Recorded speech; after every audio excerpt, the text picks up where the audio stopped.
श्रीमद् भागवत कथाओं को करने से किस फल की प्राप्ति होती है? किस प्रकार देवर्षि नारद जी ने भक्ति देवी ज्ञान वैराग्य के दुख को दूर किया था?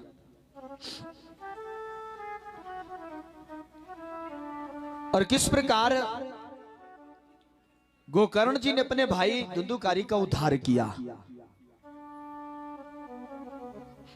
ये कथा हमने पिछले कल श्रवण करी थी। कथा की विधि के बारे में भी आपने सुना था कि विधि में क्या क्या होना चाहिए, वो सब कथा आपने सुनी थी।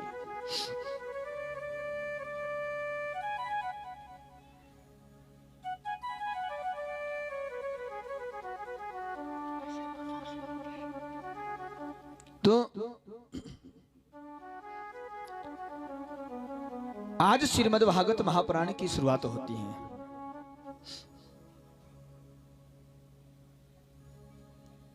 हम किसी भी कार्य को शुरू करते हैं ना, तो सबसे पहले क्या करते हैं?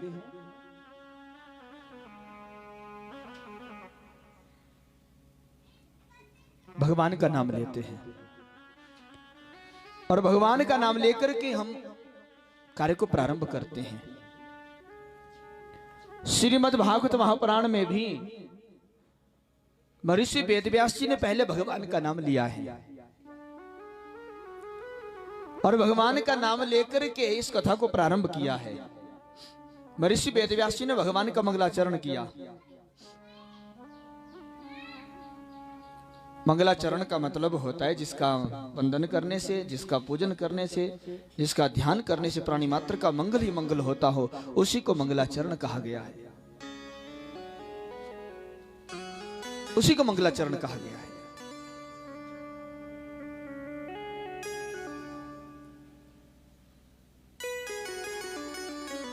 हम अगर अपने दिन की शुरुआत करते हैं ना, तो दिन की शुरुआत करने से पहले प्रातः उठ करके हमें एक नियम बनाना चाहिए। बोले कौन सा नियम? जब आप अपने बिस्तर पर से उठे ना, तो सबसे पहले अपने दोनों हाथों को आगे कर लें, और दोनों हाथों को आगे करते हुए एक मंत्र का उच्चारण करें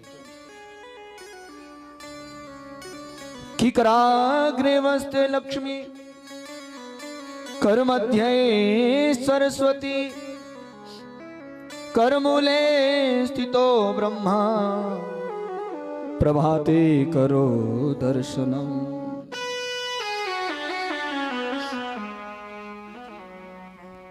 देखो, प्रातः उठ करके आपको नियम बनाना है क्या? दोनों हाथों को आगे करके आप सभी को भगवान का दर्शन करना है अपने हाथों में।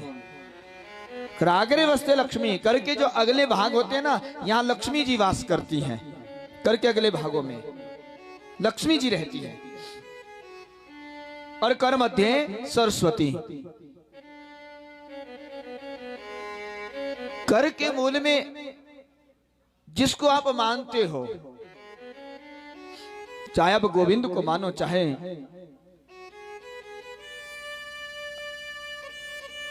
ब्रह्मा को मानो, दुर्गा को मानो, शंकर को मानो, जिसको भी मानो, प्रातः उठ करके आपको उनका दर्शन करना चाहिए। कराग्रे वस्ते लक्ष्मी, कर मध्य सरस्वती, कर मूले स्थितो ब्रह्मा, प्रभाते करो दर्शनम। ये सुबह का दर्शन होना चाहिए। और फिर जब भगवान का दर्शन आप कर लेंगे हाथों में ना, तो उसके उपरांत क्या करें? धरती पर अपना पांव रखें, और धरती पर अपना पांव रख करके धरती पर पांव रखने से पहले धरती से हाथ लगाएं, स्पर्श करें धरती का, और धरती से क्षमा मांगे कि धरती माता, हम अपने भार को तेरे ऊपर देने जा रहे हैं, हमारे इस अपराध को क्षमा करना। कि समुद्र वसने देवी पर्वत स्तन मंडिते, विष्णु पत्नी नमस्तुभ्यं, पाद स्पर्श क्षमस्व में। ये आपका नियम होना चाहिए महाराज।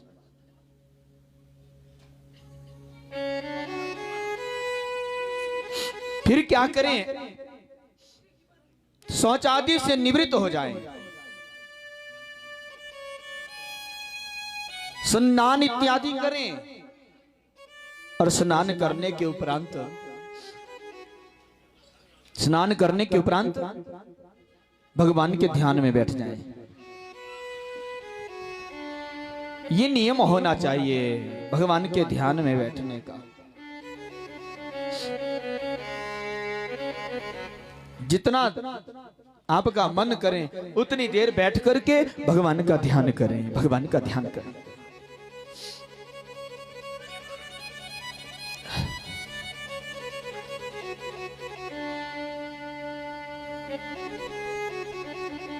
आप अपना नियम बनाएं।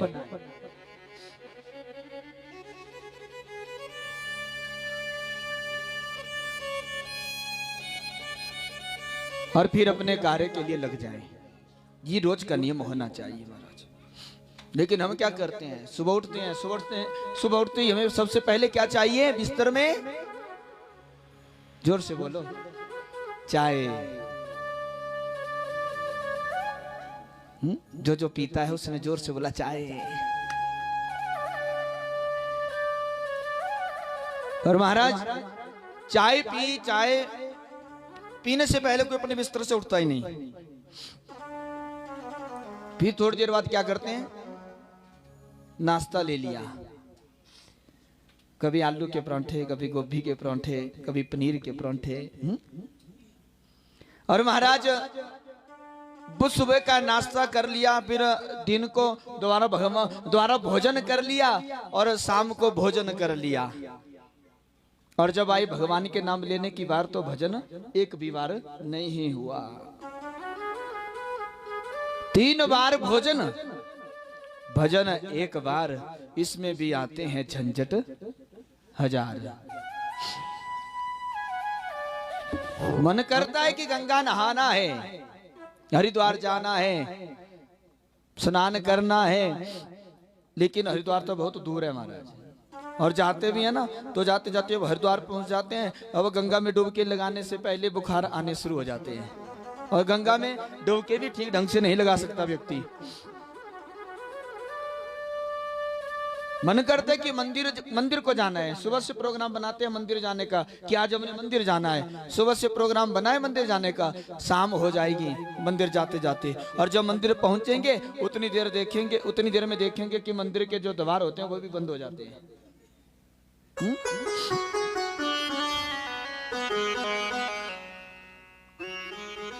मन करता है कि दान करना है, दान करने के लिए मन कर रहा है। और दान करने के लिए मन करता है तो उसमें भी झंझट 1000 आ जाते हैं। बोले क्या? बोले महंगाई ज्यादा और बड़ा परिवार, कैसे दान करें? दान भी व्यक्ति ठीक ढंग से नहीं कर पाता। मन मेरा करता है भजन कर लूं मैं, थोड़ा माला जप लूं मैं। माला जपने के लिए मन करता है, व्यक्ति माला लेकर के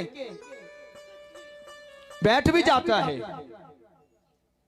और जब माला लेकर के बैठता है तो क्या होता है, अभी थोड़ी देर माला लेकर के बैठा है, अभी माला आधी है, उतनी देर में कोई बाहर रिश्तेदार आ गया तो अपनी माला को यहीं पे छोड़ दिया, पहले रिश्तेदार से बात कर लेगा।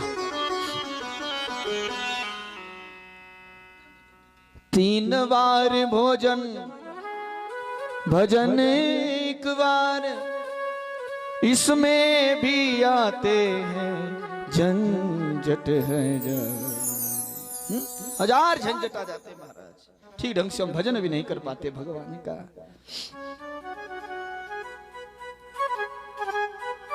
आप सारा दिन ना हो सके ना तो केवल 3 बार भगवान का नाम जरूर गाएं। सुबह को 1 बार भगवान का नाम ले लें, और दिन को भगवान का नाम 1 बार जरूर ले लें, और शाम को 1 बार भगवान का नाम जरूर ले लें। 3 बार जरूर गाओ भगवान का नाम। महर्षि वेदव्यासी ने भगवान का मंगलाचरण किया है, और भगवान का मंगलाचरण करते हुए कहा है कि सत्यम परमम धीमहि, कि परम सत्य परमात्मा का ध्यान करो जो परम सत्य है। भगवान को छोड़ करके सब कुछ मिथ्या है, झूठा है। ये जो संसार है ये माया का संसार है, माया का संसार है। ये भगवान को छोड़ करके सब मिथ्या है। ये संसार कैसा है? कदली शनि भो लोकासारम यस्य न विद्यते। एक केले की झाड़ की तरह है महाराज। ये जो केले की झाड़ होती है ना, इसको छिलते जाओ छिलते जाओ छिलते जाओ, इसमें भीतर गुदा नहीं होती, इसमें केवल छिलके ही छिलके होते हैं महाराज, केवल छिलके ही छिलके होते हैं।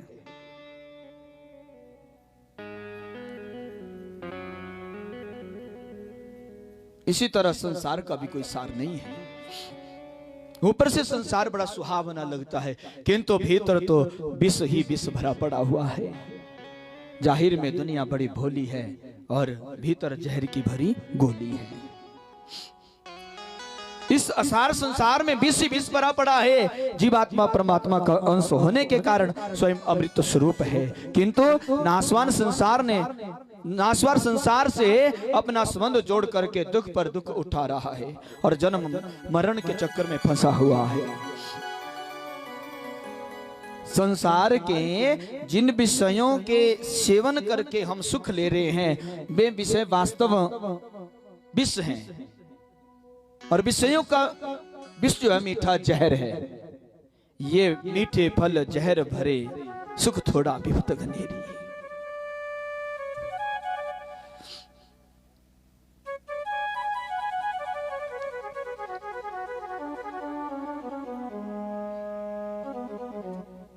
बोलो वृंदावन बिहारी लाल की।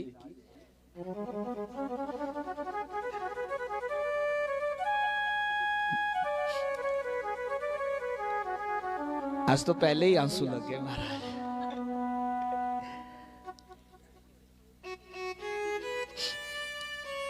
मैंने पिछले कल भी बोटी जी को कहा था कि जल्दी आ जाना, थोड़ा जल्दी अपना कार्य कर रहे ना। 1 बजे से लेकर के 4 बजे तक धुआं मत डालना,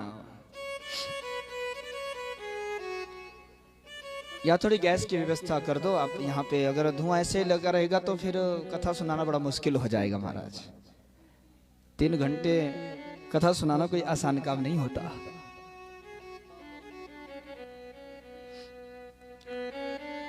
बोलो वृंदावन बिहारी लाल की। विषय अगर थोड़ी देर सुख देंगे ना, तो फिर जिंदगी भर दुख देते रहेंगे, रुलाते रहेंगे। जीवन के अंदर से अगर विष के प्रभाव को नष्ट करना है तो इसे भगवान की कथा का अमृत पिला दो, विष का प्रभाव नष्ट हो जाएगा, नष्ट हो जाएगा। कथामृतम श्रवण पुटेषु संभृतम पुनन्ति ते विषय विदूषिता।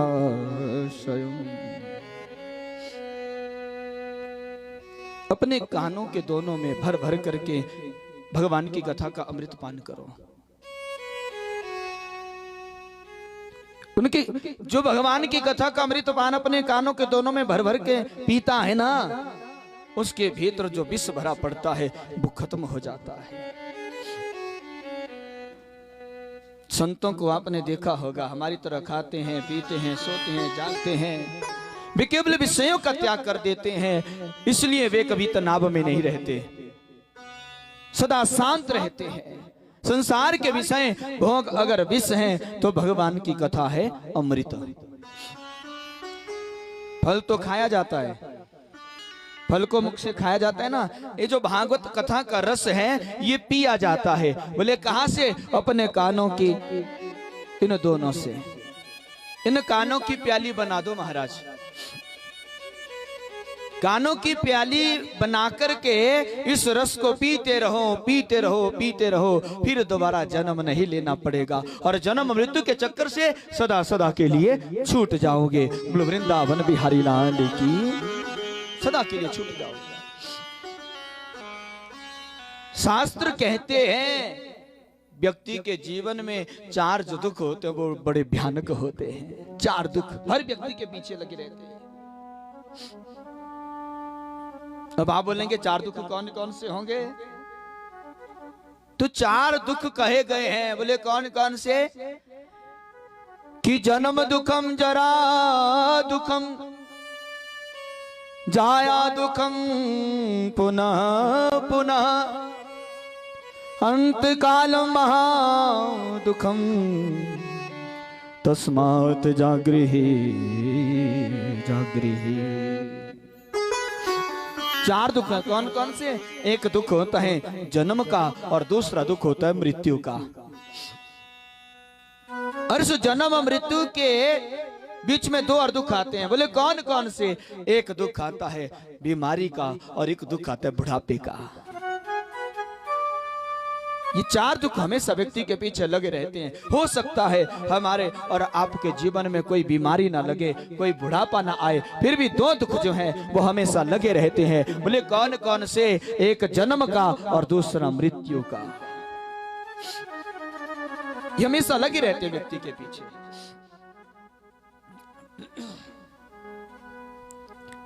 गलफत में खो दी जिंदगी, अब जागो तुम सोना नहीं, दिव्य मोती कुछ तो बटोर लो, पड़े पीछे से रोना नहीं। भगवान के नाम के कुछ मोती होते हैं, उन मोतियों को अपने पास बटोर करके रख लेना चाहिए, जो हमारे काम आते हैं, जो हमारे काम आते हैं। हम क्या करते हैं? सारा जीवन दुनिया ऐसो दुनिया के काम धंधों में खपा देते हैं, सारा जीवन। एक काम खत्म होता है, उतनी देर में दूसरा काम शुरू कर देते हैं। उस दूसरे काम को खत्म करते हैं तो तीसरा काम शुरू हो जाता है, और तीसरा काम खत्म किया तो चौथा काम। महाराज, दुनिया में काम धंधे लगे ही रहते हैं, वो कभी खत्म होते ही नहीं। और फिर क्या होता है? एक दिन सब कुछ छोड़ छाड़ करके वो इस दुनिया को छोड़ के चला जाता है, चला जाता है। खाली हाथ व्यक्ति आता है और खाली हाथ व्यक्ति यहां से चला जाता है, कुछ भी अपने साथ लेकर के नहीं जाता। जो कमाया होता है वो भी यहीं पे रह जाता है। यहां से अगर कोई वस्तु जाएगी, कोई चीज हमारे साथ जाएगी, तो केवल तीन बातें जाएंगी। बोले कौन कौन सी बातें जाएंगी? बोले तीन बातें जाएंगी। हाथ से किया गया दान, मुख से किया गया गान, और कानों से सुना गया ज्ञान। ये व्यक्ति के साथ जाता है। आप जो यहाँ बैठ करके 3 घंटे रोज आकर के कथा सुनते हैं, वो आपके साथ जाएगी। यहाँ बैठ करके जो गान करते हैं वो आपके साथ जाएगा। और यहाँ जो आप दान करते हैं वो आपके साथ जाएगा, और कुछ भी नहीं जाएगा, बाकी सब कुछ यहीं पे रह जाएगा। चाहे जितने भी कमा लो हीरे मोती, लेकिन याद रखो कफन में जेब नहीं होती, उसमें कुछ भर करके भी ले जाना है, सब कुछ यहीं पे रह जाएगा। अपने सजीवन को संभालो। जो भगवान ने हमें दिया है, बड़ी मुश्किल से दिया है। ये मानव जीवन देवताओं के लिए भी दुर्लभ है। हंसते गाते नाचते प्रभु का सुमिरन करो, आनंद और हंसी खुशी का जीवन जियो।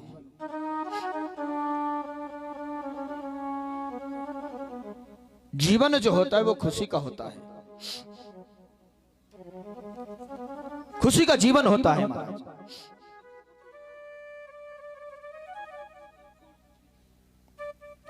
रोने धोने का नहीं होता।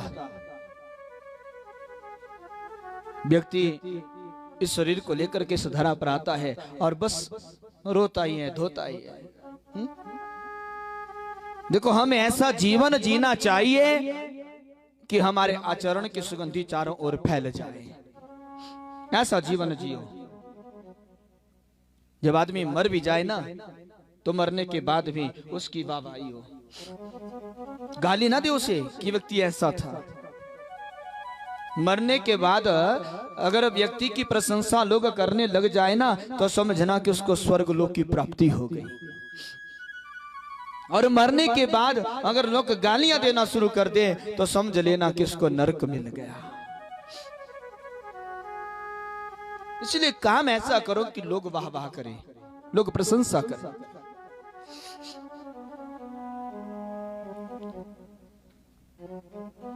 अगरबत्ती जमीन में पड़ी हो या पैकेट में पड़ी हो, वो 9 इंच की जगह घेरती है।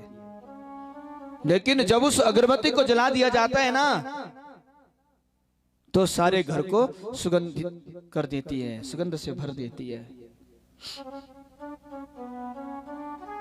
भारतीय संस्कृति की संतानें सोई हुई अगरबत्ती की तरह है। अगर वे प्रज्वलित हो जाए ना तो सुभाष से चारों ओर सुगंधि फैला दे। हमारा आचरण ऐसा होना चाहिए कि दुनिया के प्रत्येक प्राणी के हृदय में भारतवासी के लिए सम्मान और आदर की भावना पैदा हो। अपनी संस्कृति में रहते हुए अपना और अपने कुल का और अपने देश का नाम उज्जवल करो। यही हमारी भारतीय संस्कृति है। ये हमारी भारतीय संस्कृति है। कैसी है?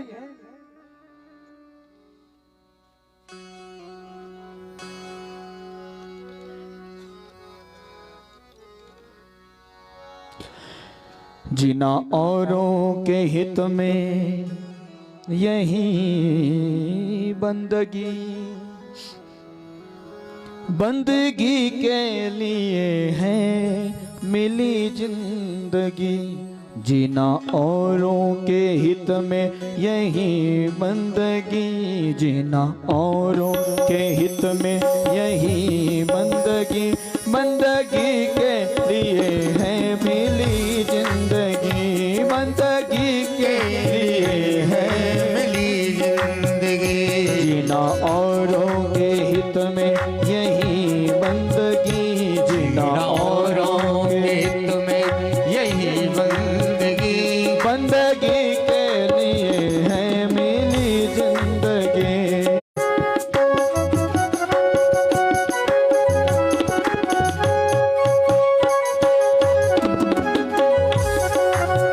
हरि बोल।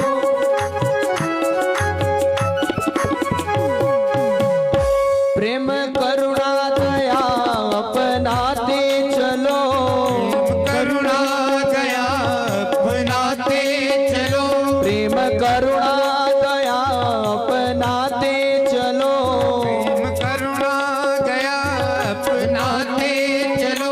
रहमत बरसेगी तुम पे आनंद कंद की, रहमत बरसेगी तुम पे आनंद कंद की। जीना औरों के, जीना औरों के, जीना औरों के हित में यही बंदगी, जीना औरों के हित में यही बंदगी, बंदगी के लिए है मिली जिंदगी, बंदगी के लिए है मिली जिंदगी, बंदगी के लिए है मिली जिंदगी।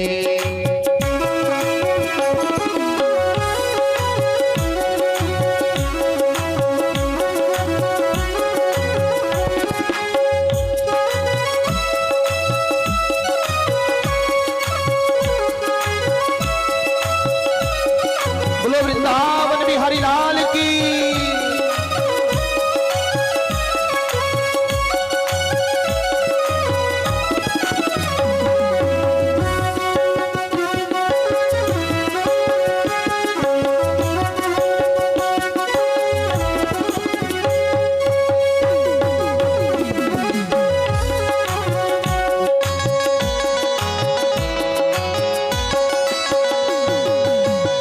सत्य नीति धर्म पे सदा दृढ़ रहो, सत्य नीति धर्म पर सदा दृढ़ रहो, सत्य नीति, सत्य नीति धर्म पे सदा दृढ़ रहो, सत्य नीति धर्म पर सदा दृढ़ रहो। बाहर आएगी जीवन में आनंद की, बाहर आएगी जीवन में आनंद की। जीना औरों के, जीना औरों के, जीना औरों के हित में यही बंदगी, जीना औरों के हित में यही बंदगी, बंदगी के लिए है मिली जिंदगी, बंदगी के लिए है मिली जिंदगी, बंदगी के लिए है मिली जिंदगी।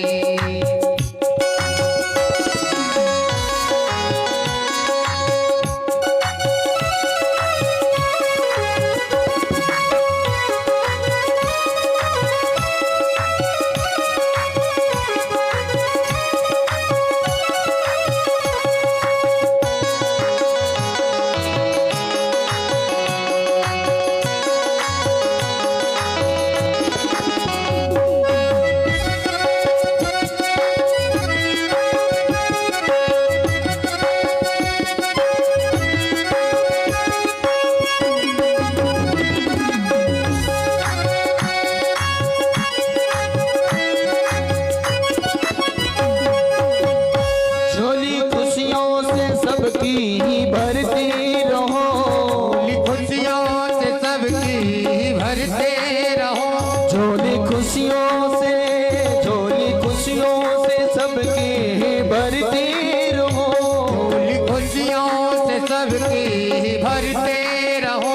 यही विनती है तुमसे आत्मानंद जी की, यही विनती है तुमसे आत्मानंद जी की।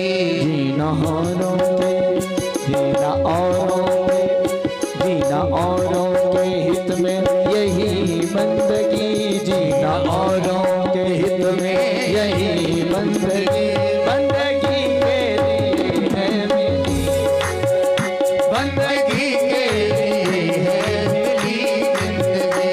बंदगी के लिए है मिली जिंदगी, बंदगी के लिए है मिली जिंदगी। जीना औरों के हित में यही बंदगी, जीना औरों के हित में यही बंदगी, बंदगी के लिए है मिली जिंदगी, बंदगी के लिए है मिली जिंदगी, बंदगी के लिए है मिली जिंदगी, बंदगी के लिए है मिली जिंदगी। बंदगी के लिए है मिली जिंदगी, ओ बंदगी के लिए है मिली जिंदगी।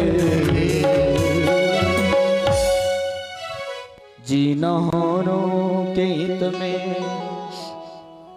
यही बंदगी, बंदगी के लिए है मिली जिंदगी। देखो, जीना औरों के हित में यही बंदगी, और बंदगी के लिए मिली है जिंदगी। ये भारतीय संस्कृति है हमारी।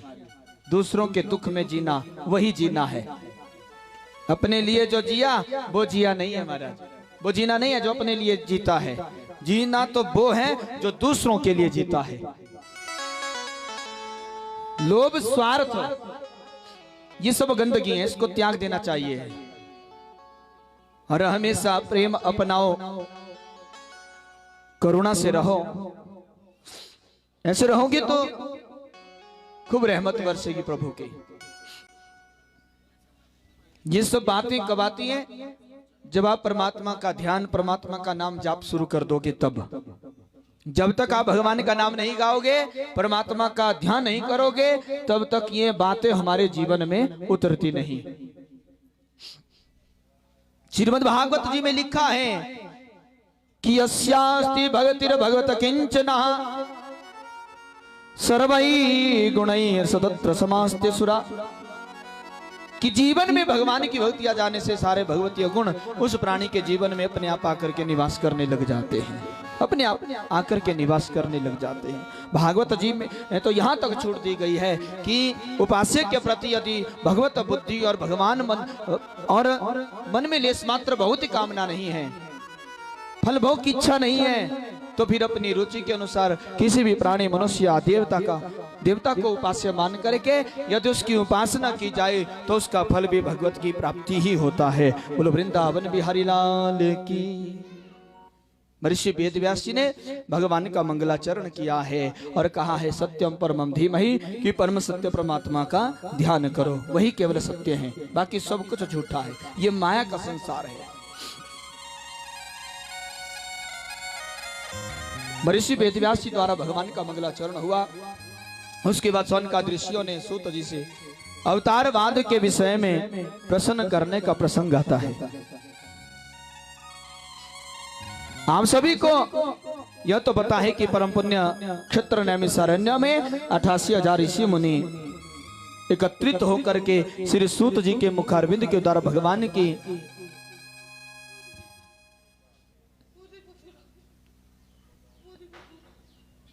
लीलाओं का और भगवान के यज्ञ का अनुष्ठान चला हुआ है। यज्ञ अनुष्ठान चला हुआ है।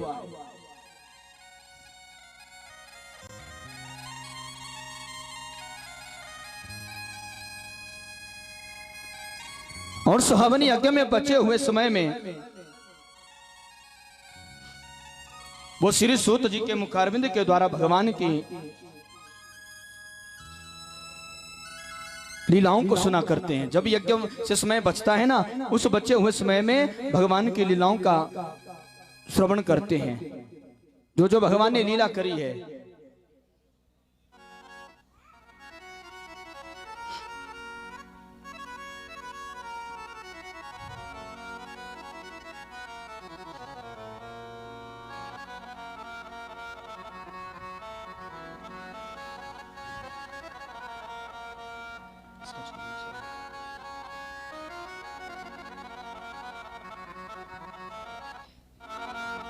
अब ये जो ऋषि मुनि हैं,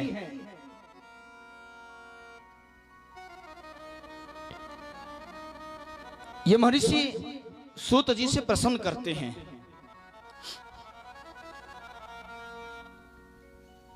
कि भगवान हमें भगवान की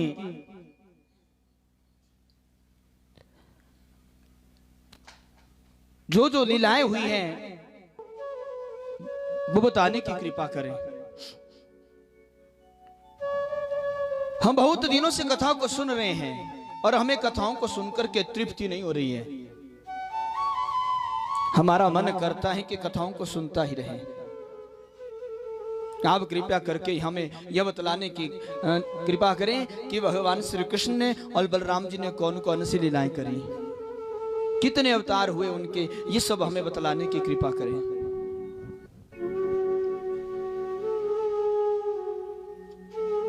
और भगवान श्री कृष्ण के अवतार से पहले धर्म प्राय नष्ट हो चुका था और भगवान के अवतार के बाद धर्म अपने चारों चरणों से फिर पूरा हो गया था।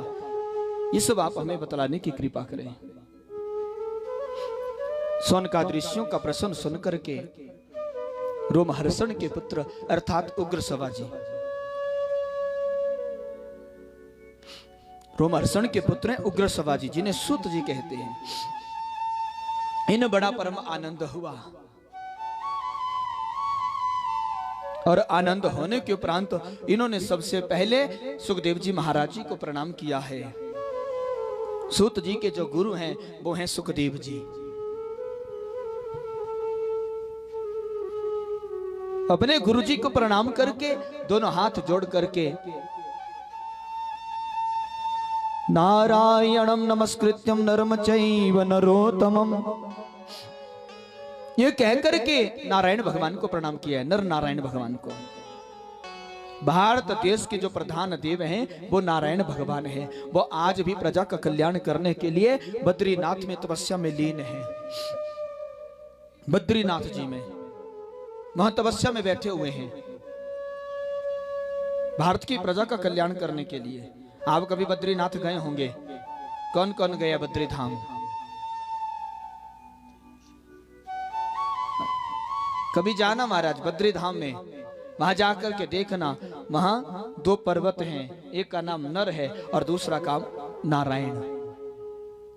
ये दोनों भगवान का अवतार है जो वहां प्रजा के कल्याण हेतु तप कर रहे हैं।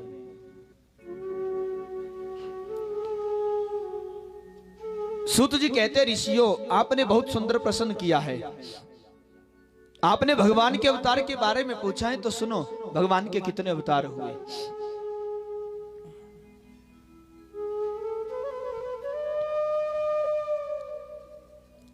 जैसे अक्षय सरोवर से अनेक नदियां निकलती हैं, अनेक चश्मे फूटते हैं, अनेक झरने निकलते हैं, इसी प्रकार जो चेतन तत्व परम ब्रह्म है जिसका कोई आदि अंत नहीं, उसके समय समय पर जो है अवतार होते रहते हैं, समय समय पर अवतार होते रहते हैं।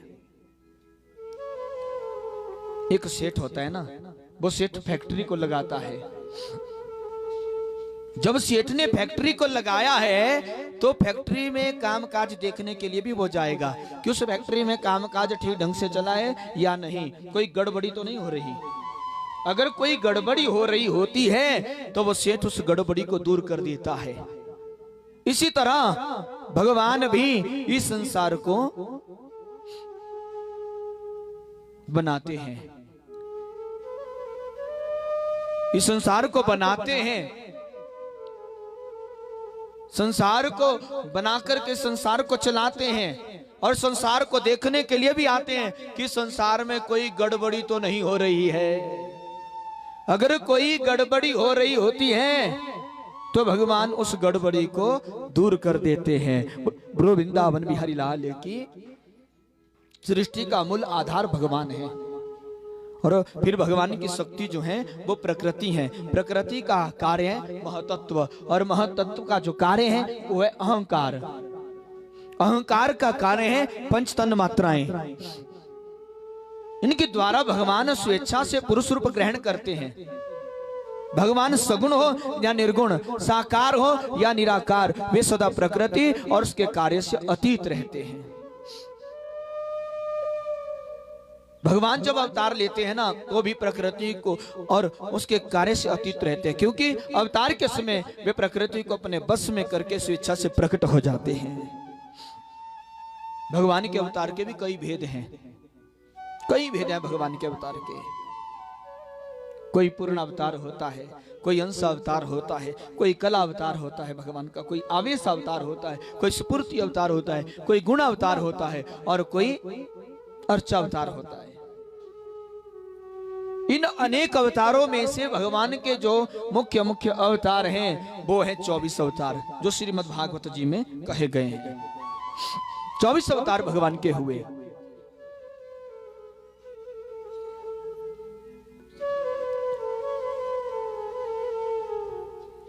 इन 24 अवतारों में जो भगवान श्री राम और भगवान श्री कृष्ण का जो अवतार है वो पूर्ण अवतार है, जिसे पूर्ण अवतार कहा गया है।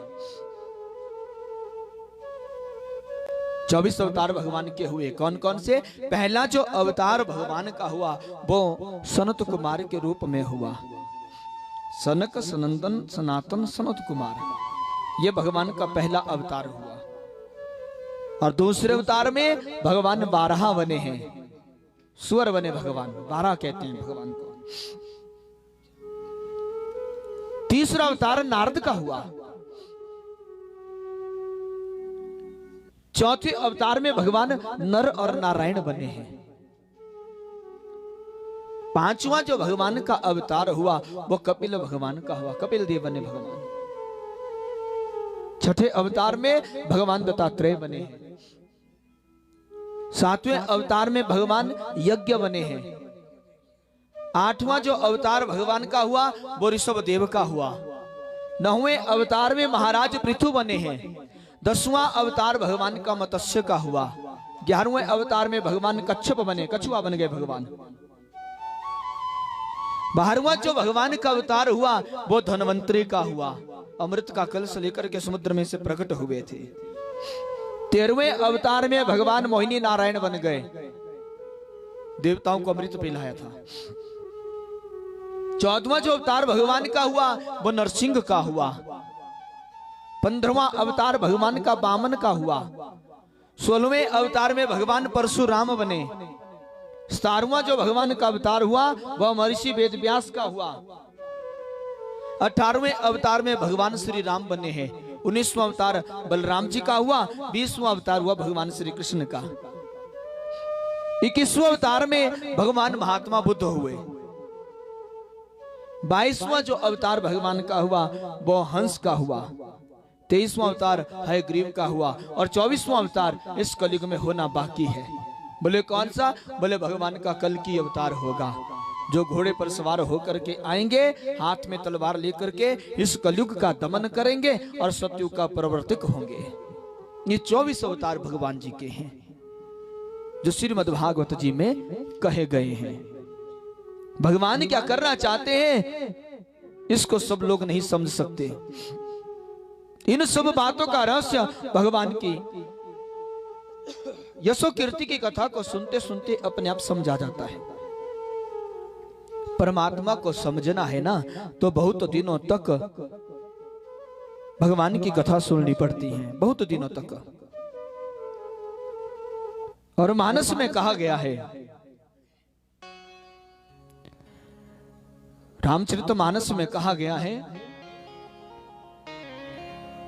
तब हो ही सब संशय भंगा, तब हो ही सब संशय भंगा। जब बहुकाले करो सत्संगा। जब बहुकाले करम सत्संगा। जब बहुकाल करो सत्संगा। जब बहुकाल करो सत्संगा। जब बहुकाल करो सत्संगा। जब बहुकाल करो सत्संगा। ये बात इसलिए कही गई है क्योंकि मनुष्य की जो बुद्धि होती है वो तर्क प्रधान होती है। मनुष्य की बुद्धि के संशय मिटे, इस इलाज हेतु बहुत समय तक सत्संग या भगवान की कथा सुननी पड़ती है। बहुत समय तक सुननी पड़ती है। श्रीमद् भागवत संपूर्ण वेद इतिहास का सार है। भगवान वेद व्यास ने लोक कल्याण हेतु इसका निर्माण किया है और आत्मा राम में रमने वाले संयमियों के शिरोमणि सुखदेव जी महाराज को ग्रहण करवाया है।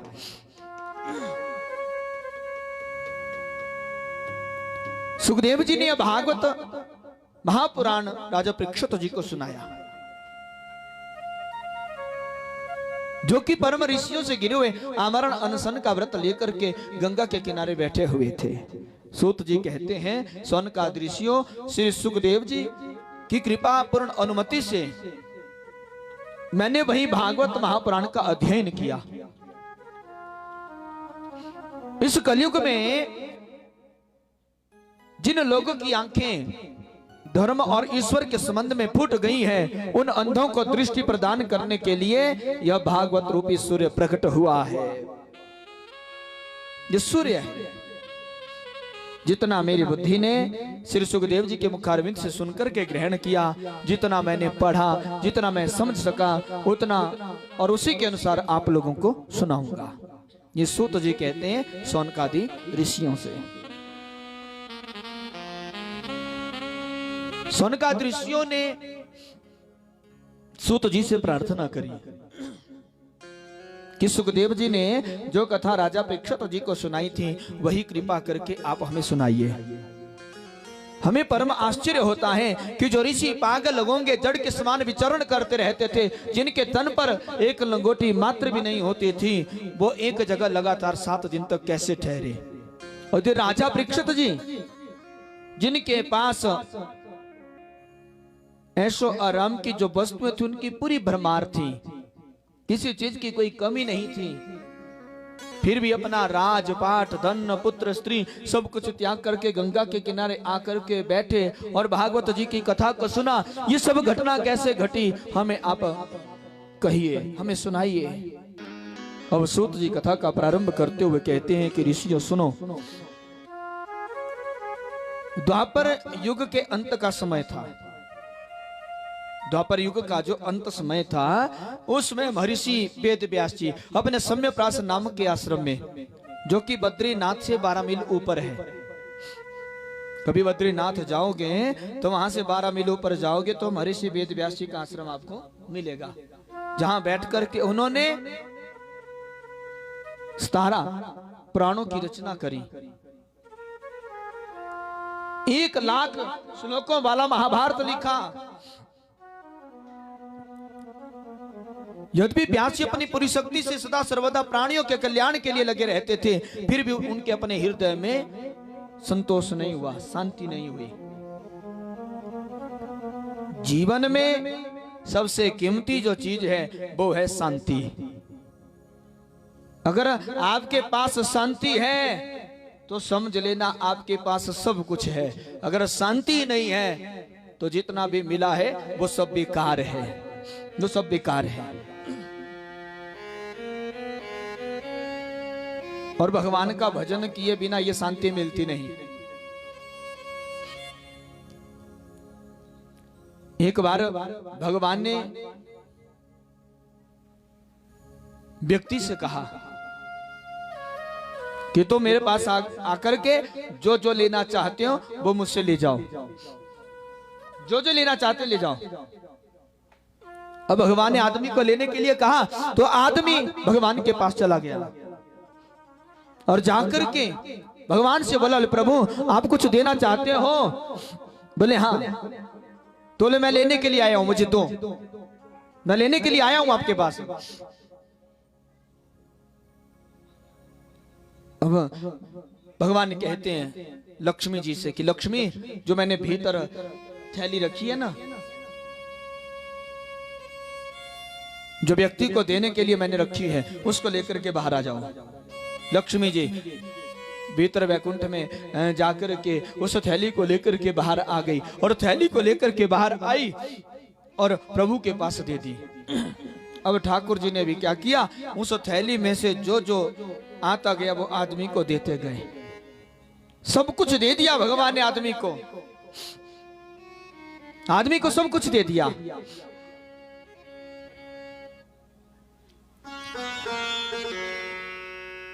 उस आदमी ने भी सब कुछ प्राप्त कर लिया और भगवान से सब कुछ लेकर के जब चल पड़ा ना, तो भगवान ने वो जो खाली थैली थी वो लक्ष्मी के पास दे दी कि भीतर जाकर के उसको रखाओ। लक्ष्मी जो उस थैली को लेकर के चल पड़ी भीतर की ओर। अब लक्ष्मी जी ने उस थैली में हाथ डाल दिया कि इसमें कुछ बचा तो नहीं। अब जब उसमें हाथ डाला तो एक वस्तु बची थी। लक्ष्मी कहती है, बोले प्रभु, बोले इस आदमी को देने के लिए एक वस्तु बची है। बोले बाहर निकाल करके देख क्या है। लक्ष्मी ने उस वस्तु को बाहर निकाला और देखा, बोले प्रभु शांति बची है। प्रभु बोले शांति बची है। भगवान कहते हो धीरे बोल, धीरे, अभी दरवाजे के पास पहुंचा है, शांति को भी ले जाएगा। अगर ये शांति को ले जाएगा तो फिर मेरे पास नहीं आएगा। भगवान ने आदमी को सब कुछ दे दिया लेकिन शांति को नहीं दिया। अगर भगवान ने शांति को भी उस वक्त आदमी को दे दिया होता ना, तो आज कोई भी भगवान की कथा को नहीं सुनता। शांति को हमें पाना है तो हमें भगवान के मंदिर में जाना ही पड़ेगा। आप मंदिर में जाते हो ना, तो मंदिर में जाकर के आपको शांति मिलती है।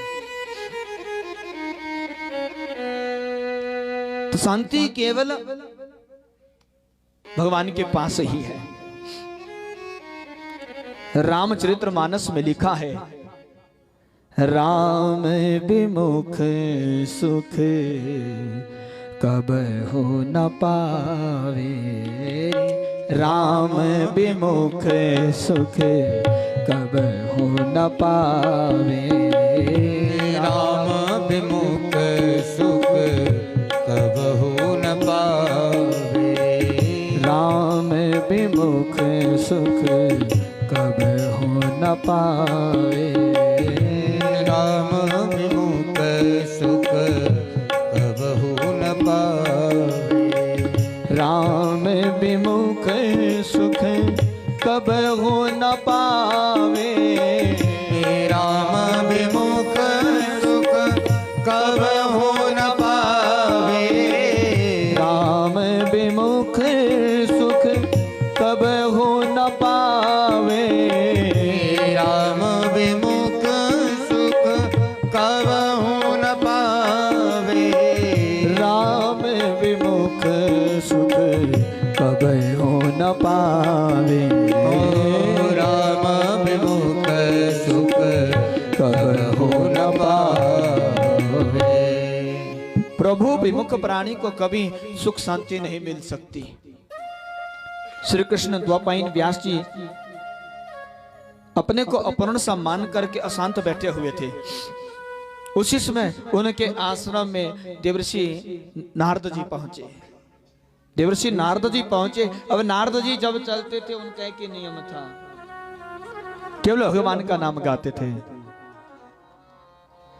नारायण नारायण श्रीमन नारायण नारायण नारायण बोलो नारायण, बोलो नारायण, श्रीमन नारायण नारायण नारायण, लक्ष्मी नारायण नारायण नारायण, लक्ष्मी नारायण नारायण नारायण।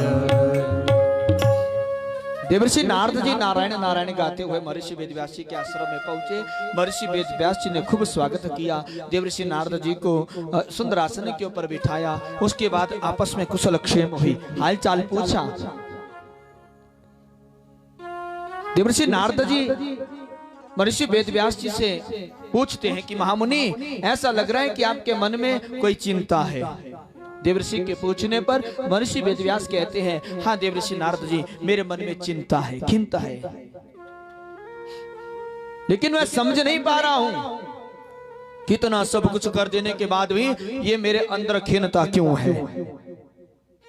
आप कोई उपाय बता करके मेरी समस्या का हल कीजिए। देवर्षि नारद कहते हैं, आपकी अशांति का जो मूल कारण है वो यह है कि अभी तक आपने भगवान के स्वकीर्ति की कथा को नहीं लिखा। जब तक आप भागवत जी की कथा को नहीं लिखोगे तब तक आपको शांति नहीं मिलेगी, तब तक आपको शांति नहीं मिलेगी। आपने योग, अनुष्ठान और नियमों के द्वारा परम ब्रह्म और शब्द ब्रह्म दोनों की पूर्ण प्राप्ति तो कर ली, किंतु भगवान के निर्मल यश का गान अभी तक नहीं किया है। वेदव्यास जी, मेरी ऐसी मान्यता है कि जिससे भगवान संतुष्ट नहीं होते वह शास्त्र, ज्ञान और साधन अधूरा है। आपने धर्म, अर्थ, काम, मोक्ष के बारे में तो बहुत कुछ लिखा, किंतु भगवान श्री कृष्ण की महिमा का अभी तक आपने गान नहीं किया है। मेरी मान्यता के अनुसार जिस वाणी में जगत को पवित्र करने वाला भगवान का यश नहीं, वो तो गौओं के स्नान करने का तीर्थ है। इसमें भगवत चरणारविंद आश्रित परमहंस का भक्त कभी विहार नहीं करते। ऐसे तीर्थ में केवल कौवे आते हैं, मानस सरोवर के वासी हंस नहीं आते। व्यास जी, आपका बंधन तो छूट चुका है। अब संसार के लोगों का बंधन छुड़ाने के लिए आप समाधि में बैठ करके भगवान श्री कृष्ण की लीलाओं का स्मरण करें। आपकी दृष्टि अमोघ है, क्योंकि आप पुरुषोत्तम भगवान के कल अवतार हैं। अजन्मा होकर भी आपने लोगों के कल्याण के लिए जन्म ग्रहण किया है। इसलिए आप कर्म धर्म के निरूपण से ऊपर उठ करके विशेष रूप से भगवान की लीलाओं का गुणानुवादन कर रहे हैं। भगवान की कथा कीर्ति के सेवन से जो भक्ति प्राप्त होती है ना, उसकी अनंत महिमा होती है। मैं आपको अपनी आप बीती सुनाता हूँ। देवर्षि नारद कहते हैं, हे महर्षि वेदव्यास जी, अपने पूर्व कल्प के पिछले जन्म में मैं एक दासी का पुत्र था। मेरी माँ ब्राह्मणों की दासी थी। मेरी माँ ब्राह्मणों की सेवा किया करती थी और उन्हीं ब्राह्मणों का जूठनी प्रसाद हमें खाने को मिलता था। उसी को खाते अपना गुजारा करते।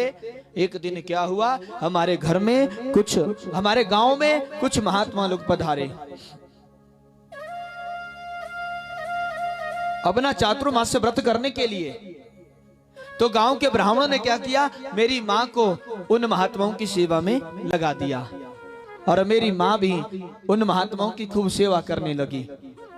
मैं अपनी माँ के साथ जाया करता था। उन महात्माओं का जूठनी प्रसाद हमें खाने को मिला, उन महात्माओं का संग मिला, भजन सुनने को मिलता, कथा सुनने को मिलती। ऐसा आनंद मुझे वहां पे प्राप्त हुआ। जब उन महात्माओं का जो चातुर्मास्य व्रत था वो खत्म हुआ, परिपूर्ण हुआ, वो महात्मा लोग हमारे गांव को छोड़ करके जब जाने लगे ना, तो मैं भी उनके साथ चलने के लिए तैयार हो गया। और जब मैं चलने के लिए तैयार हुआ तो मेरी माँ दौड़ी दौड़ी आई और उन महात्माओं के साथ जाने से मुझे रोक दिया।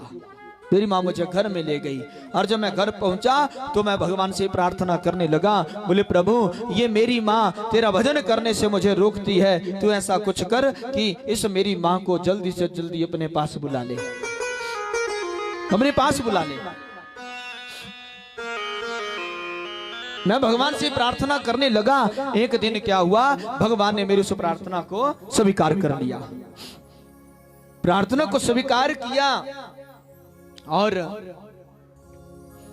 एक दिन मेरी माँ गाय दोहने के लिए गौशाला में चली गई।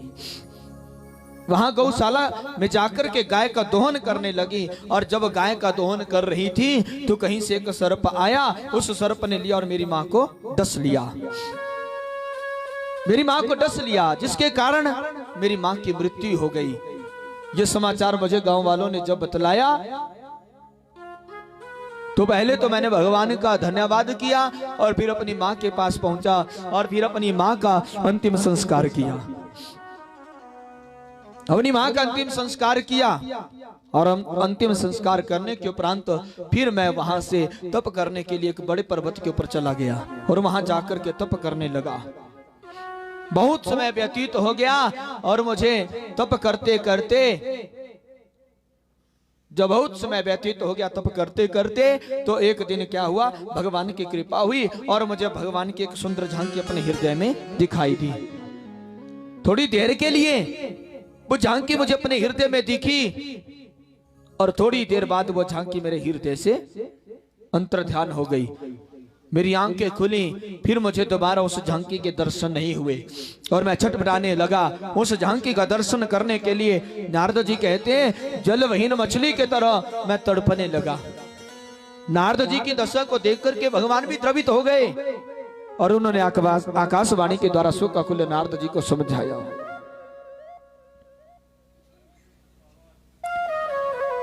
कि अभी पक्व कषायाणाम दुदसोहम कुयोगिनाम।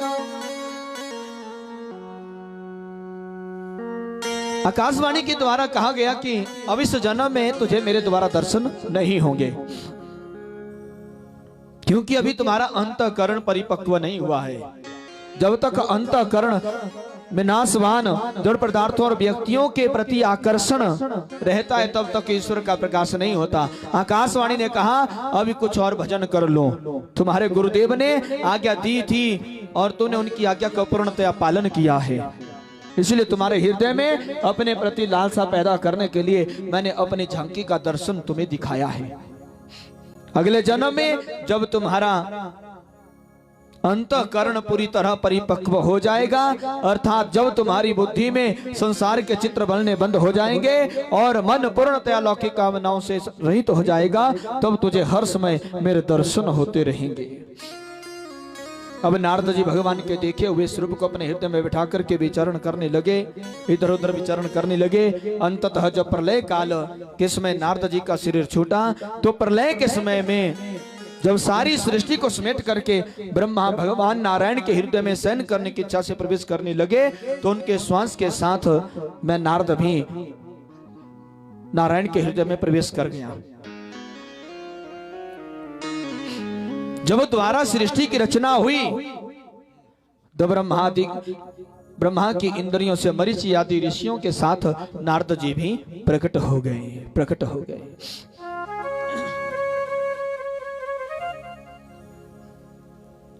तब नारद जी के सामने भगवान श्री कृष्ण आकर के खड़े हो गए और देवदताम इमाम वीणाम स्वर ब्रह्म विभूषितम, उनके हाथ में वीणा दे दी और वीणा दे करके कहा कि हरि गुण गाओ, हरि गुण गाओ, भक्ति का प्रचार करो।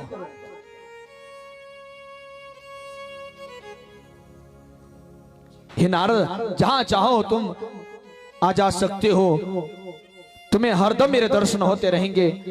तभी से मैं भगवान की कृपा से तीनों लोकों में बाहर भीतर कहीं भी आ जा सकता हूं बिना रोक टोक के।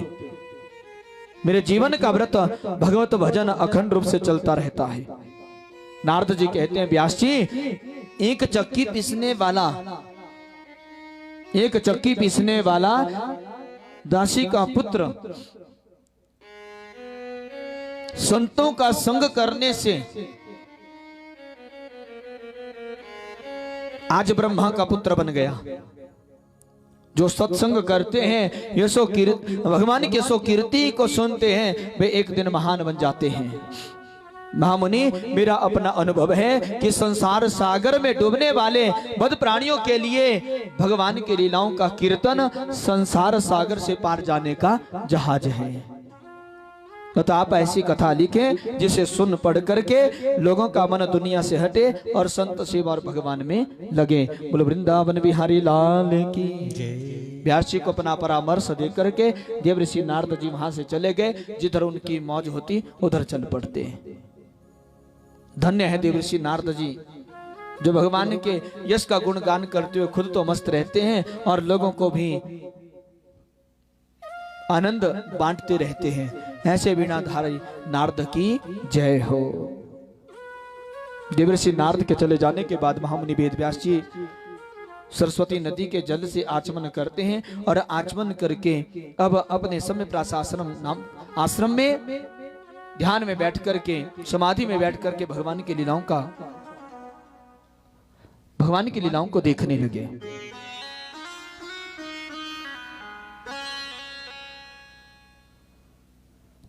इसके बाद सूत जी ने कहा, सौनक जी, जब आप राजा परीक्षित जी के जन्म, कर्म और पांडवों के स्वर्गारोहण की कथा को मैं आप लोगों को सुनाता हूं। महाभारत का जो युद्ध हुआ था ना, उसकी समाप्ति की घोषणा हो चुकी थी। अंतिम जो युद्ध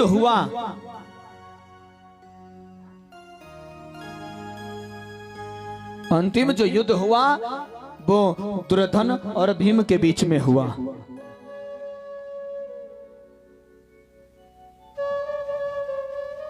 और बड़ा भयंकर युद्ध हुआ।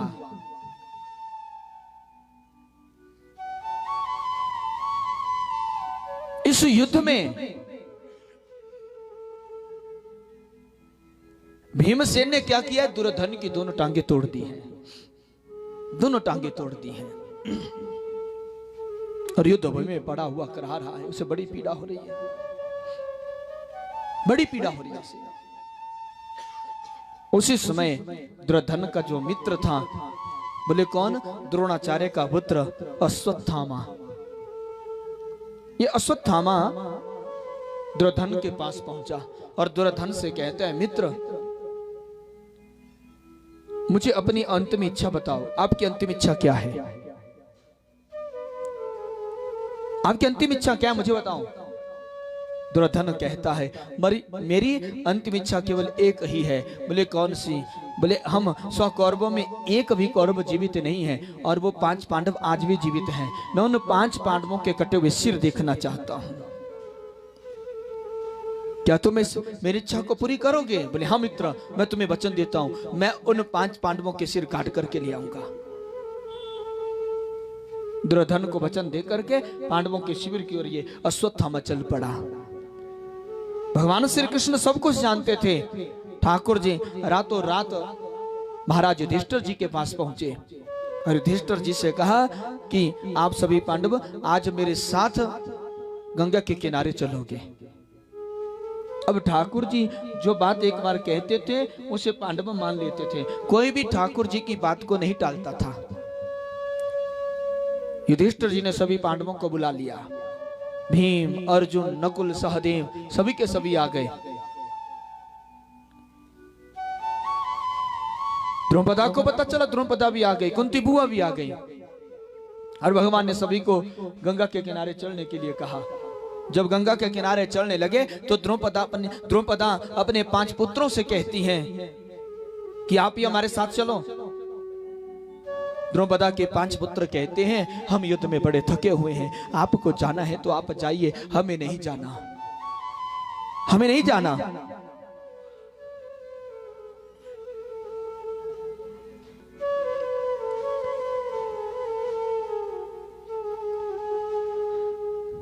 वो 5 पुत्र द्रौपदा के शिविर में, पांडवों के शिविर में ही सो गए। ठाकुर जी पांडवों सहित गंगा के किनारे चले गए। और जब वहां गंगा के किनारे पहुंचे, उधर पीछे से अश्वत्थामा पांडवों के शिविर में प्रवेश कर जाता है। पांडवों के शिविर में प्रवेश किया और भीतर जाकर के देखा द्रौपदा के 5 पुत्र सो रहे थे। तो अश्वत्थामा ने सोचा ये 5 पांडव हैं। अंधेरा था ना, अंधेरे में उसे ठीक ढंग से कुछ दिखाई नहीं दिया। उसने सोचा ये 5 पांडव हैं, इकट्ठे चलते हैं, इकट्ठे खाते हैं, इकट्ठे पीते हैं, इकट्ठे सोते भी होंगे, ये 5 पांडव ही हैं। अश्वत्थामा ने क्या किया? हाथ में तलवार ली और तलवार लेकर के उन द्रौपदा के 5 पुत्रों के सिर काट दिए।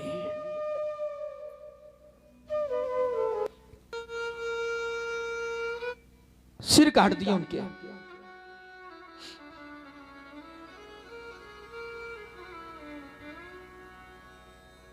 और उन सिरों को लेकर के अश्वत्थामा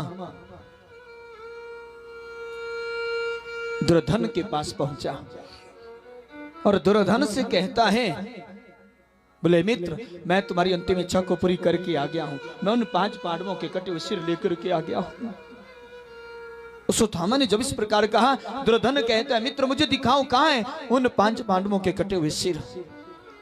अश्वत्थामा उन सिरों को लेकर के आगे आया, दुर्योधन के सामने वो सिर रखे। दुर्योधन ने जब उन सिरों को देखा तो दुर्योधन कहता है, अरे मित्र अश्वत्थामा ये क्या किया? मैंने तो तुझे 5 पांडवों के सिर काटने के लिए कहा था, तुम तो उनके 5 पुत्रों के सिर काट करके लिया।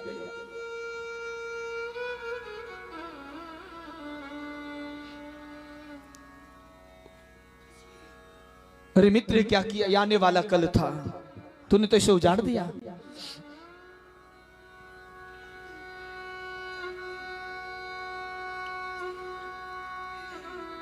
और महाराज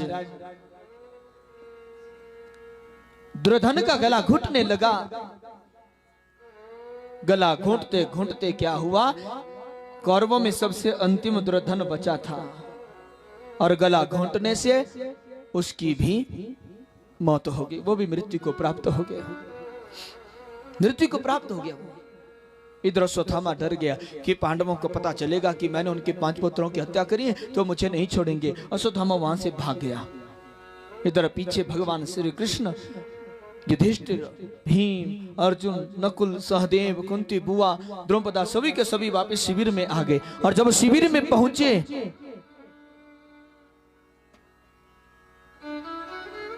तो शिविर में आकर के देखा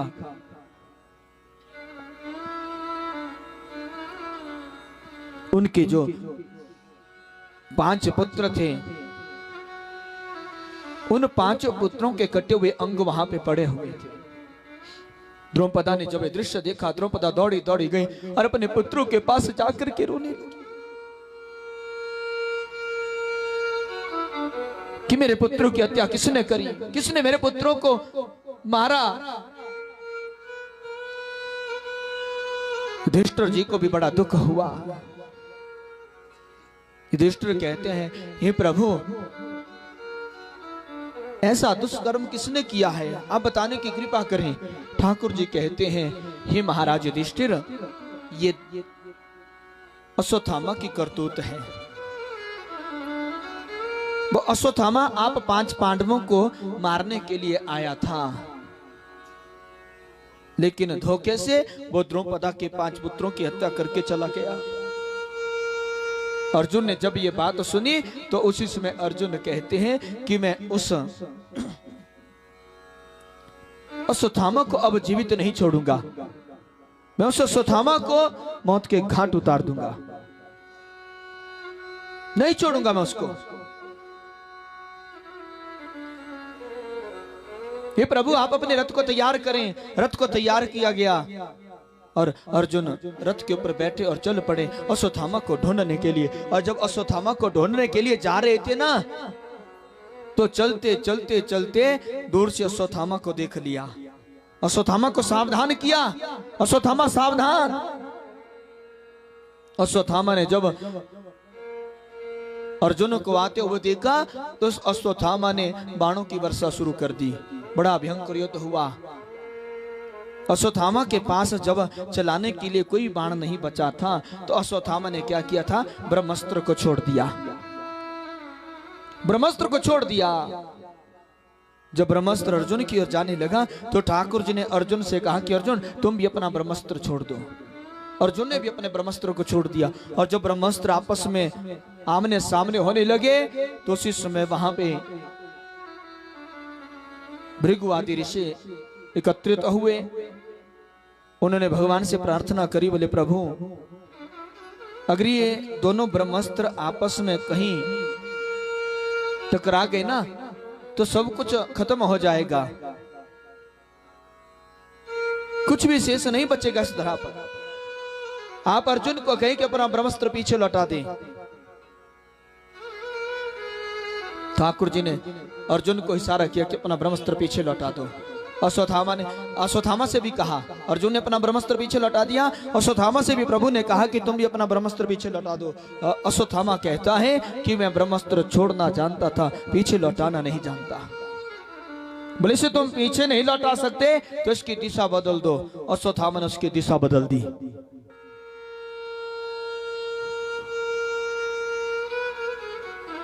अर्जुन ने अश्वत्थामा को पकड़ लिया और पकड़ करके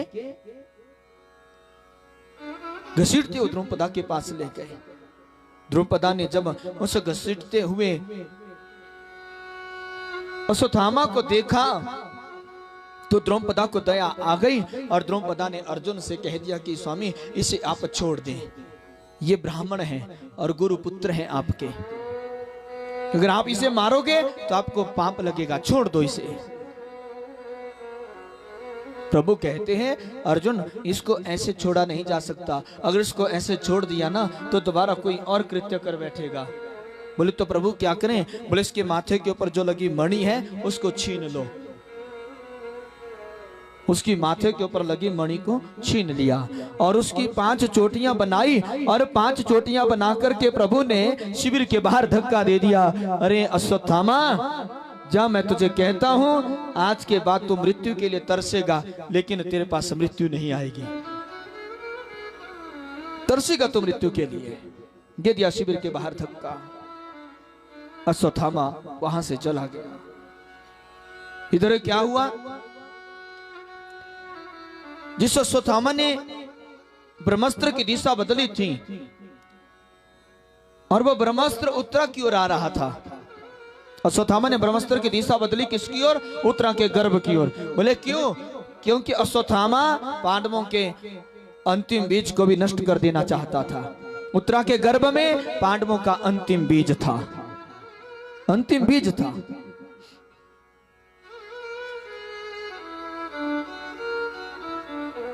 उत्तरा की ओर जब ये ब्रह्मास्त्र जलता हुआ ब्रह्मास्त्र आ रहा था तो उत्तरा भागी और भागते हुए भगवान श्री कृष्ण के पास पहुंची। पाही माम प्रभु मेरी रक्षा करो, प्रभु मेरी रक्षा करो, प्रभु मेरी रक्षा करो। और महाराज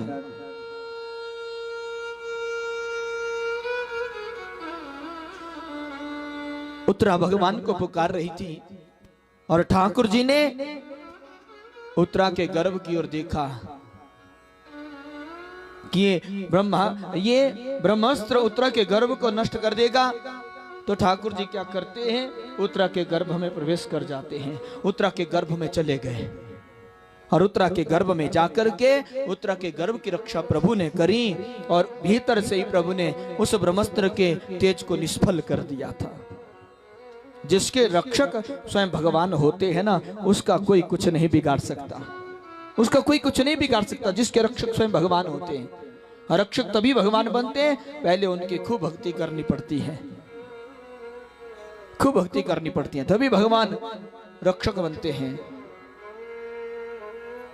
उत्तरा के गर्भ की रक्षा प्रभु ने कर दी। एक बार अश्वत्थामा ने 5 भयंकर अग्निबाण भी छोड़ दिए थे पांडवों के ऊपर। उसमें भगवान ने क्या किया था? सभी पांडवों को अपने पीछे ले लिया था और उन 5 भयंकर अग्निबाणों को अपनी छाती पर धारण कर लिया था प्रभु ने। इन पांडवों की रक्षा प्रभु ने करी थी। बोल वृंदावन बिहारी लाल की। पांडवों को उनका जो खोया हुआ राज्य था वो पुनः प्राप्त हो गया। उसके उपरांत पांडवों से भगवान ने 3 अश्वमेध यज्ञ भी करवाए। उन यज्ञ में भगवान श्री कृष्ण की पूजा हुई। महाभारत के युद्ध के बाद बहुत दिनों तक भगवान पांडवों के पास रहे। अब भगवान श्री कृष्ण ने द्वारिका वासियों को भी तो दर्शन देना था, इसलिए उन्होंने पांडवों से विदाई मांगी, पांडवों से विदाई मांगी। पांडवों से विदाई मांगने के उपरांत वो सीधा अपनी बुआ के पास चले गए, कुंती बुआ के पास। और कुंती बुआ से कहते हैं, बोले बुआ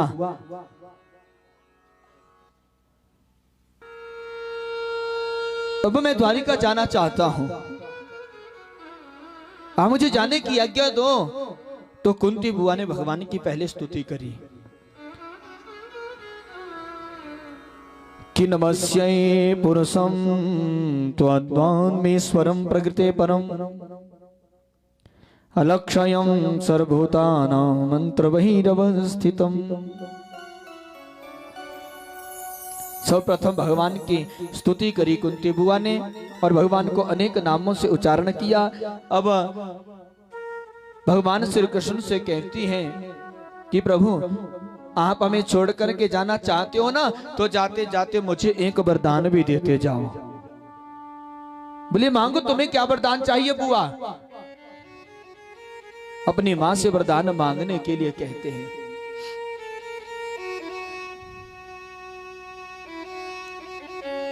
भगवान ने कहा मांगो बुआ, तुम्हें क्या चाहिए?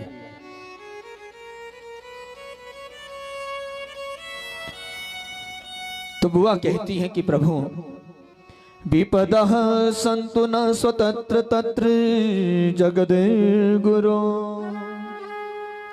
भवतो दर्शनम यत्याग पुनर्भव दर्शनम।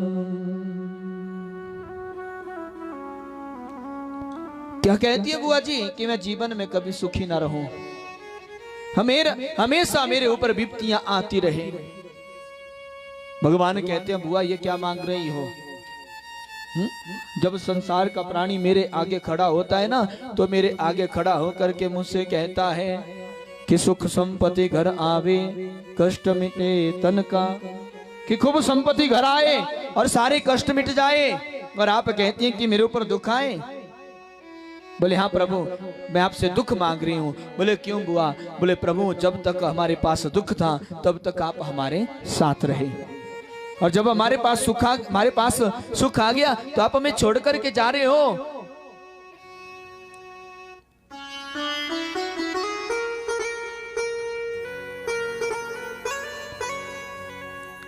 प्रभु कितने संकटों से आपने हमें उबारा है।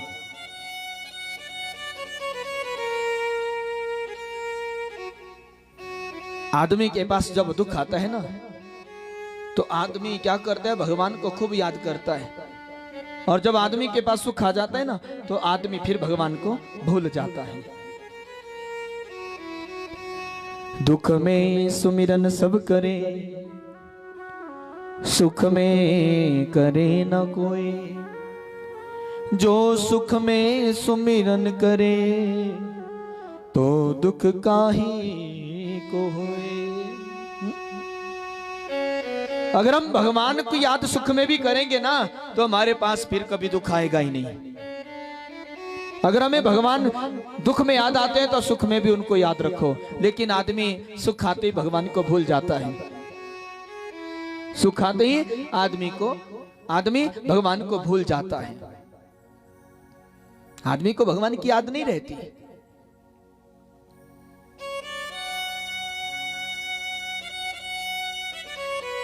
आज मां बुआ कुंती बुआ भगवान श्री कृष्ण से कहते हैं कि प्रभु मेरे पास हमेशा दुख आते रहे, ऐसा मुझे वरदान दो, ऐसा मुझे वरदान दो। भगवान कहते हैं बुआ मैं तुम्हें वरदान देता हूं, जब भी आपको मेरी याद आए ना तो मुझे याद कर लेना, उसी समय मैं तुम्हारे पास तुम्हें खड़ा मिलूंगा।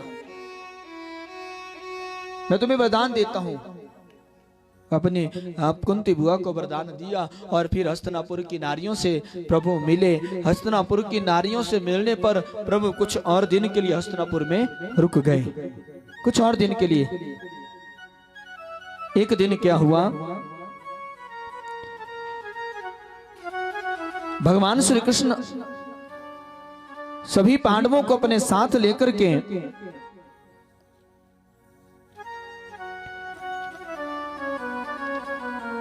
युद्ध क्षेत्र के सुभूमि पर गए, जहां भीष्म पितामह जी बाणों की सैया पर लेटे हैं। खूब बाण लगे हैं भीष्म पितामह जी को और उस सैया पर लेटे हुए हैं। तो वहां पहुंचे हैं प्रभु सभी पांडवों को, कुंती बुआ और द्रौपदा को लेकर के। वहां पहुंचे, भीष्म पितामह जी का सबने दर्शन किया, सभी ने भीष्म पितामह जी को प्रणाम किया। ठाकुर जी ने भीष्म पितामह जी को प्रणाम किया, भीष्म पितामह जी ने ठाकुर जी को प्रणाम किया। और फिर भीष्म पितामह जी ने युधिष्ठिर जी को मानव धर्म, गृहस्थ धर्म, ब्राह्मण धर्म, क्षत्रिय धर्म, वैश्य धर्म, शूद्र धर्म और स्त्री धर्म की सारी बातें पढ़ाई, सबका ज्ञान दिया। स्त्री धर्म के बारे में जब बतला रहे थे, उस समय द्रौपदा कहती हैं, हे पितामह, आज आप स्त्री धर्म की बड़ी बड़ी बातें कर रहे हैं। उस वक्त आपका स्त्री धर्म कहां था, जब भरी सभा में कौरव मेरी लाज को लूट रहे थे, दुशासन मेरी साड़ी को खींच रहा था, उस वक्त आपका स्त्री धर्म कहां था। भीष्म पितामह कहते हैं, हे द्रौपदी, उस वक्त मैं उन कौरवों का अन्न खाता था, और जैसा खाए अन्न वैसा हो जाए मन।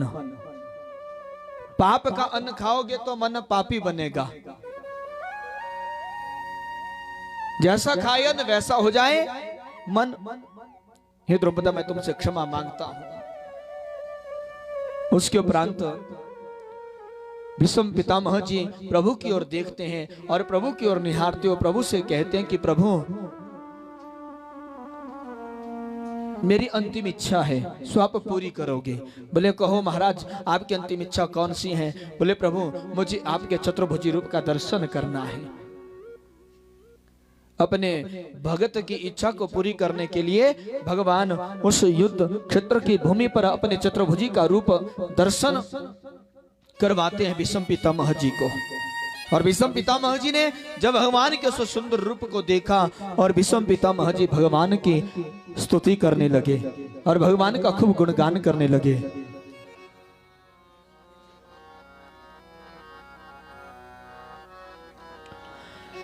तेरी मंद मंद मुस्कनिया पे, तेरी मंद मंद मुस्कनिया पे, बलिहार सांबरे, बलिहार सांबरे, बलिहार सांबरे, बलिहार सांबरे। तेरी मंद मंद मुस्कनिया पे, तेरी मंद मंद मुस्कनिया पे, बलिहार सांबरे, बलिहार सांबरे, बलिहार सांबरे, बलिहार सांबरे। तेरी मंद मंद मुस्कनिया पे, तेरी मंद मंद मुस्कनिया पे, बलिहार सांबरे, बलिहार सांबरे, बलिहार सांबरे, बलिहार सांबरे।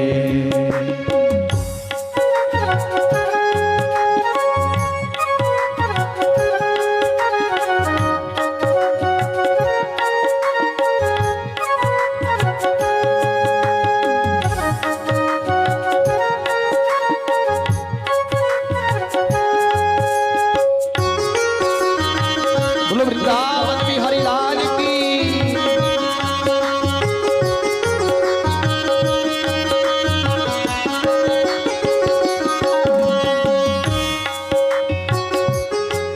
तेरे बाल बड़े घुंघराले, जो बादल कारे कारे, तेरे बाल बड़े घुंघराले, जो बादल कारे कारे, तेरे बाल बड़े घुंघराले, जो बादल कारे कारे, तेरे बाल बड़े घुंघराले, जो बादल काले काले। तेरी कुंडल की जनकलियां पे, तेरी कुंडल की जनकलियां पे, बलिहार सांबरे, बलिहार सांबरे, बलिहार सांबरे, बलिहार सांबरे। तेरी मंद मंद मुस्कनिया पे, तेरी मंद मंद मुस्कनिया पे, बलिहार सांबरे, बलिहार सांबरे, बलिहार सांबरे, बलिहार सांबरे। हरि बोल।